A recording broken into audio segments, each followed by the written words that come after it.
오늘 성경 말씀은 사사기 8장 28절입니다. 므낫세 지파 기드온의 시대에 이스라엘 백성들은 미디안 사람들로부터 고난을 받고 있었습니다. 창세기 25장 6절에 보면 미디안의 자손들이 가나안을 떠나서 동쪽으로 갔다고 하였습니다. 오늘날로 보면 사우디아라비아 주변 땅으로 이주했다고 할 수 있을 것입니다. 대부분의 학자들은 미디안 사람들이 나라를 세운 적이 없었을 것이라고 말합니다. 향료나 향신료를 주요 물품으로 여러 지역과 나라들을 오가며 장사를 하던 상인이었을 것으로 추정합니다. 그래서 요셉도 미디안 사람들에 의해 팔려간 것이라고 봅니다. 그런데 당시 상인들은 단지 물건만 파는 사람들이 아니었습니다. 이들은 군사이기도 하였습니다. 미디안 사람들이 이곳저곳을 옮겨 다닐 때 자신들의 물건들을 지키기 위해 무장을 하고 다녔습니다. 그렇게 다니다 보면 마을 사람들의 성향이 어떤지, 그 성이 치안 상태가 어떤지, 성읍 지도자에 대한 마을 사람들의 인식은 어떤지 등등 마을과 성읍의 상황들을 잘 알게 됩니다. 이렇게 축적한 정보들을 가지고 무력을 써서 한 성읍이나 마을을 약탈하는 일도 종종 있었다고 합니다. 미디안 사람들은 사막의 해적처럼 이렇게 부를 축적하였습니다. 미디안 사람들은 낙타를 탄 베테랑 전사들이었고 강력해서 이들이 가나안 땅에 들어와 한번 휘저어 놓으면 감당할 수가 없었습니다. 그래서 이스라엘 사람들은 산에 웅덩이를 파고 굴과 산성을 만들어 살았습니다. 이런 비참했던 상황은 여호와의 사자가 기드온을 만나는 장면에서도 구체적으로 묘사되고 있습니다. 성경은 기드온이 미디안 사람에게 들키지 않으려고 밀을 포도주 틀에서 타작하였다고 말하고 있습니다. 추수한 밀을 타작하려면 넓은 타작마당에서 나귀가 타작판을 끌면서 밀의 나달을 털고 바람에 날려서 모으는 것이었습니다. 타작마당의 크기가 집안마다 수확량에 따라 조금씩 다를 수 있지만 나귀가 빙빙 돌면서 타작판을 끌고 갈 정도의 크기라면 적어도 30평 남짓한 공간은 되어야 합니다. 그런데 포도주를 짜는 틀은 대부분 바위를 깎아서 만들기 때문에 바닥이 울퉁불퉁해서 나귀가 타작판을 끌 수도 없었을 뿐만 아니라 그 크기도 조금씩 차이는 있지만 평균적으로 3평 내외였습니다. 또 타작마당은 평지에 마련해야 하지만 미디안 사람들에게 약탈당할 수 있다는 두려움이 있었습니다. 그래서 산 중턱이나 언덕 어딘가에서 작은 포도주를 짜는 틀에서 미디안 사람들 몰래 손으로 밀 나달을 털고 있었던 것이었습니다. 미디안 사람들이 이스라엘을 약탈할 때 밀 수확기에 쳐들어와서 한 해 농사의 결실을 빼앗아 가기도 했지만 파종할 때에도 이스라엘에 와서 약탈을 일삼았습니다. 이스라엘의 약탈을 참고해 보면 씨 뿌리는 시기는 9번째 달이나 10번째 달이었습니다. 밀을 거두는 시기는 셋째 달이었습니다. 그런데 미디안 사람들이 아말렉 사람들과 함께 주기적으로 6개월마다 이스라엘에 쳐들어와서 파종하기 위해 지난 여름 창고에 보관해 놓은 밀 씨앗들과 밀을 추수하고 거두어 들인 나달을 모조리 쓸어갔습니다. 또 파종하는 시기에는 양, 소, 나귀도 남기지 않고 다 가져갔습니다. 씨 뿌리는 달인 10째 달에서 바로 한 달 후가 양들이 새끼를 낳는 기간이었습니다. 그러하기에 파종할 때 이스라엘의 메뚜기 떼처럼 들어와서는 출산을 앞둔 암양들을 약탈해 갔다는 것입니다. 이스라엘 백성들이 하나님 없이 살면 자유로울 것 같고 자기 소견대로 살면 행복할 것 같지만 결국 그들이 경험하는 것은 끝없는 약탈이었습니다. 그리고 이것이 하나님이 떠난 결말이기도 합니다. 이스라엘 백성들은 그제야 여호와 하나님께 부르짖었습니다. 이스라엘 백성들이 하나님께 부르짖자 여호와께서 이스라엘에 한 선지자를 보냈습니다. 그 선지자가 이스라엘 자손들에게 가장 먼저 전한 메시지는 출애굽의 역사였습니다. 이렇게 출애굽의 역사를 되풀이해서 이야기하는 이유는 이스라엘을 애굽에서 건져내신 분이 여호와 하나님이심을 알려주려는 것입니다. 그리고 그 역사를 통해서 여호와 하나님이 애굽의 모든 신들보다 위대하시며 나아가 지금 가나안 땅에서의 바알과 아세라가 아니라 오직 여호와 하나님만이 유일한 한 하나님이심을 깨닫게 하기 위해 다시금 출애굽의 역사를 되짚어주는 것이었습니다. 바로 이것이 선지자의 역할입니다. 그 선지자를 11절에서는 여호와의 사자라고 부르고 있는데 그 여호와의 사자가 기드온을 찾아왔습니다. 기드온이 그 선지자에게 여호와 하나님이 이스라엘을 대하시는 방식에 대해서 물어보자 선지자가 기드온에게 대답을 하였는데, 이때 선지자가 그를 향하여 이르되 또는 여호와의 사자가 그에게 이르되라고 하지 않고 여호와께서 그를 향하여 이르시되라고 말하고 있습니다. 이렇게 말한 이유는 이 모두 같은 말이기 때문입니다. 여호와의 사자라는 말은 히브리어로 여호와의 천사라고도 번역될 수 있습니다. 하나님이 부르신 사람이 하나님의 말씀을 전달하는 순간 그는 메신저, 천사, 사자, 선지자가 되는 것이고, 그 사람의 말은 그 사람의 입에서 나오지만 곧 하나님의 말씀이 되는 것입니다. 그래서 사사기 기자는 선지자가 기드온에게 이야기를 하는 것을 여호와께서 그에게 이르시되라고 기록한 것입니다. 그러므로 선지자가 곧 여호와의 사자요, 여호와의 사자가 곧 여호와의 천사이며 여호와의 천사가 곧 여호와 하나님 구분이 되는 것입니다. 이와 같은 도식으로 창세기 18장 아브라함이 하나님의 천사를 만난 이야기에서나 창세기 32장 야곱이 야복강에서 하나님의 천사와 씨름한 이야기에서도, 또한 사사기 13장 삼손의 아버지 마노아가 여호와 하나님의 사자를 만난 이야기에서도 나오고 있습니다. 사람은 하나님의 얼굴을 볼 수 없습니다. 이것은 출애굽기 33장에서 명확하게 말씀하고 있습니다. 그래서 모세는 하나님의 등만 보았을 뿐이었습니다. 하나님의 얼굴을 보면 죽는다는 것은 이스라엘 백성들은 누구나 다 아는 사실입니다. 기드온도 마찬가지였습니다. 기드온은 자기가 만난 사람이 선지자이며 하나님의 사자이고 하나님의 천사이며 곧 하나님의 권위를 가지고 이야기를 하였기 때문에 여호와 같은 존재라는 것을 알았습니다. 그래서 기드온도 죽을까 두려워하였던 것입니다. 기드온의 아버지 요아스의 집에는 바알의 제단이 있었습니다. 요아스라는 이름에는 여호와의 불이라는 의미가 있습니다. 그런데 여호와의 불이라는 이름을 가진 사람의 집에 여호와 하나님을 위해서가 아니라 바알을 위해서 불을 피우는 제단이 있었다는 것입니다. 이것 하나만 보아도 당시 이스라엘 백성들의 삶이 얼마나 모순적인지 알 수 있습니다. 기드온의 집에 바알을 위한 제단이 있었다는 것은 그의 아버지가 단순히 시골에서 농사를 짓던 사람이 아니라는 것을 보여줍니다.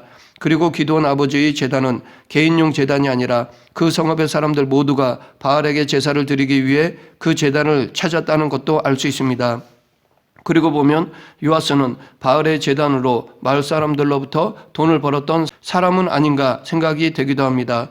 기드온은 그런 집안에서 자연스럽게 바알 신앙에 물들었을 것입니다. 그렇다면 기드온이 여호와 하나님과 온전한 관계를 회복하기 위해서 제일 먼저 해야 할 일은 그 제단을 허물고 하나님께 예배를 드리는 것이었습니다. 오직 여호와 하나님만을 위한 온전한 제사를 드리기 위해서는 먼저 바알의 제단을 헐어버려야 하는 것이었습니다. 기드온은 산성의 꼭대기 아버지 집에서 헐어버린 제단 옆에 여호와 하나님을 위한 제단을 만들었습니다. 제단을 만들 때에는 하나님이 가르쳐 주신 방법이 있는데, 하나는 돌로 제단을 쌓을 경우 다듬지 않은 돌로 만들어야 하는 것이었습니다. 그리고 제사장의 하체를 보이지 않게 하기 위해 제단에 올라가는 계단을 만들지 말아야 한다는 것이었습니다. 다른 하나는 흙으로 제단을 쌓는 것입니다. 아마도 기드온은 급하게 제단을 만들어야 했기에 흙으로 제단을 만들었을 것입니다. 하나님께서는 제단을 만든 후 나무로 만든 아세라 상들과 바알들을 찍어서 그 나무로 번제를 드리라고 하셨습니다. 그런데 이때 하나님께서는 7년 된 둘째 수소를 잡아 드리라고 하셨습니다. 제물을 드릴 때는 몇 가지 조건이 있었습니다. 우선 수컷이어야 하고 흠이 없어야 했습니다. 제사에 따라 처음 태어난 것을 제물로 드려야 한다는 규정도 있습니다. 그런데 특별히 둘째 수소를 제물로 규정하는 경우는 없습니다. 그래서 기원전 3세기에 히브리어를 모르는 디아스포라 유대인들을 위해서 그리스어로 번역된 70인역에는 7년 된 둘째 수소가 아니라 7년 된 기름진 수소라고 되어 있습니다. 여기에서처럼 아마도 기드온은 이때 기름진 수소를 끌고 와서 번제로 드렸을 것입니다. 모든 사람들이 자기들의 신이라고 섬기고 최고의 신이라고 모시는 바알의 제단을 허문다는 것은 무서운 일이었습니다. 그러하기에 이 일을 하기에는 큰 용기가 필요한 것이었습니다. 또 그 바알 제단이 기드온 집에 이익을 주었을 텐데, 그것을 허물었을 때 아버지와 나머지 가족들로부터 받게 될 비난 역시 두려웠을 것입니다. 그래서 밤중에 제단을 허물고 여호와 하나님께 제사를 드렸던 것으로 볼 수 있습니다. 아니나 다를까 그것을 본 성읍 사람들의 반응은 격렬하였습니다. 그런데 이렇게 분노한 사람들을 보면 므낫세 지파 사람들이었습니다. 소위 하나님의 백성이라 불리는 사람들이 바알의 제단이 허물어진 것을 보고 분노하고 있는 것입니다. 이것을 통해 사사기 기자는 이 사건은 이스라엘과 미디안과의 관계가 아니라 이스라엘과 하나님과의 관계가 가장 큰 문제라는 것을 보여주고 있습니다. 기드온이라는 이름에는 잘라버리다라는 의미가 있습니다. 이것은 단지 바알과 아세라상을 찍어버린다는 의미에 국한되지 않습니다. 그들이 바알과 아세라를 섬기던 어제의 삶을 끊어버리고 새롭게 시작할 오늘을 알리는 이름이기도 합니다. 기드온의 적은 표면적으로는 미디안이었지만 진짜 적은 바알이었습니다. 그래서 이 사건이 있은 후 기드온은 바알과 다투는 자라는 의미의 여롯바알이라는 이름을 얻게 되었습니다. 그런데 사사기에는 기드온 때부터 사사들이 부족한 점들이 조명되기 시작합니다. 사사기 기자는 사사들조차 하나님을 믿는 온전한 신앙에서 점점 멀어져 갔다는 것을 고발하고 있습니다. 사사들의 내리막길을 보여주고 있습니다. 이스라엘 골짜기에 미디안, 아말렉 그리고 동방 사람들이 진을 쳤습니다. 기드온은 사자들을 보내서 므낫세, 아셀, 스불론, 납달리 지파를 불렀습니다. 12지파 모두를 부르지 않았는데 이것은 이미 드보라의 시대부터 그 징조를 보인 12지파들 간의 연대가 느슨해지고 있다는 것을 보여주는 것이라 할 수 있습니다. 미디안은 강력한 낙타 부대를 이끌고 7년 동안 이스라엘을 괴롭혔습니다. 낙타 부대는 주로 평지를 중심으로 움직였습니다. 상인들은 주요한 길을 따라서 장사를 하고 약탈을 일삼았는데 그 길이 산지를 통과하기도 했지만 대부분은 왕의 대로와 해변길과 골짜기의 평지를 따라서 형성되었고 미디안 사람들도 마찬가지로 그 길들을 중심으로 움직였습니다. 이 길에서 벗어나 있거나 이들이 잘 지나다니지 않는 산길에 속한 유다, 시므온, 베냐민과 에브라임 지파들은 처음부터 미디안과의 전쟁을 자기들의 일이 아니라고 생각했을 수도 있습니다. 그럼에도 사사라면 온 이스라엘 백성들을 불러야 했는데 기드온은 그들 모두를 부르지 않고 전쟁터인 이스라엘 골짜기에 기대어 살고 있는 4개의 지파만 불렀던 것입니다.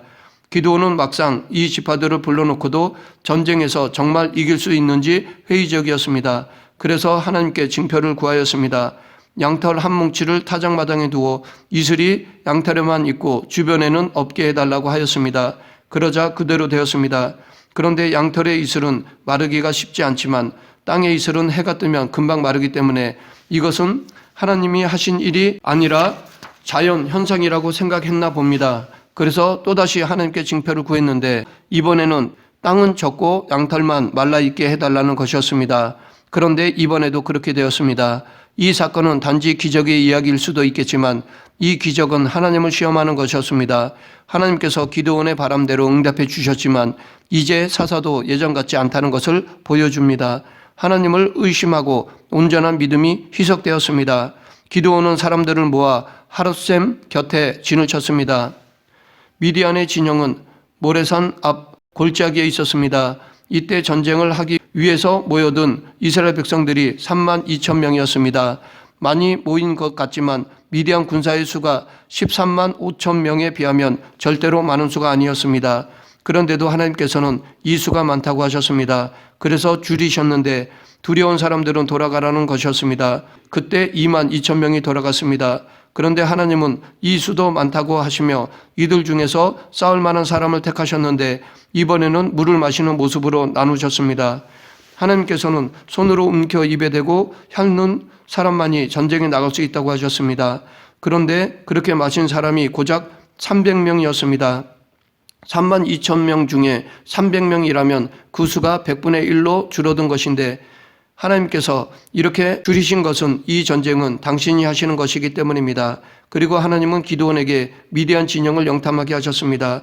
그때 미디안 진영에서 대화하는 군인들의 이야기를 엿들었는데 보리떡 한 덩어리가 미디안 진영으로 굴러 들어와 장막을 무너뜨렸다는 꿈의 이야기였습니다. 그리고 그 보리떡 한 덩이가 기드온이라는 것이었습니다. 보리떡 한 덩어리라고 번역된 히브리어는 성경에 단 한 번 나오는 단어이기에 아람어에서 이 단어를 찾아보면 말라 비틀어진 보리빵이라는 말입니다. 이 말라 비틀어진 보리빵이 지금 기드온 군사의 처지와 똑같다고 볼 수 있습니다. 갓 구운 따뜻한 빵도 아니고 밀 수확을 끝낸 후 갓 타작한 밀로 만든 빵도 아닌 미디안을 피해 척박한 땅에서 자란 거친 보리로 만든 빵, 그것도 오래전에 만들어 말라 비틀어진 빵과 같은 신세가 꼭 지금의 이스라엘의 모습이었고 기드온과 함께 한 군사들의 모습이었습니다. 이렇게 전쟁을 준비하는 것부터 이상한데 전쟁을 치를 때 사용하는 무기 또한 이상하였습니다. 빈 항아리와 그 항아리 안에 든 횃불 그리고 나팔이 그것이었습니다. 그럼에도 미디안 군사들을 둘러싸고 있는 횃불과 나팔 소리에 혼비백산된 미디안 군사들은 도망치면서 자기들끼리 서로 싸우는 일이 발생하였습니다. 또한 미디안 사람 중에는 도망쳐 요단강을 건너 자기 땅으로 가려 하였던 사람들도 있었습니다. 그때 기드온이 에브라임의 전령을 보내서 도망가는 미디안 사람들을 무찌르라고 하였습니다. 그러자 에브라임은 미디안의 부대를 지휘하던 오렙과 수렙을 잡아 오렙은 오렙 바위에서 죽이고 수렙은 포도주 틀에서 죽였습니다. 그런데 아직 전쟁이 끝나지도 않았는데 에브라임 사람들과 기드온 사이에 다툼이 발생하였습니다. 그 이유는 왜 전쟁을 할 때 자기들을 부르지 않았느냐라는 것이었습니다. 기드온은 에브라임을 높여줌으로 그들의 마음을 풀어주었습니다. 그리고 나서 요단강을 건너 미디안의 두 왕 세바와 살문나를 추격하였습니다. 지친 기드온과 군사들은 숫곳에 이르러 먹을 것을 부탁하였는데 숫곳 지도자들이 비아냥거리며 거절하였습니다. 거절당한 기드온과 군사들은 이번에는 분우엘로 가서 부탁하였는데 이번에도 조롱을 받으며 거절당하였습니다.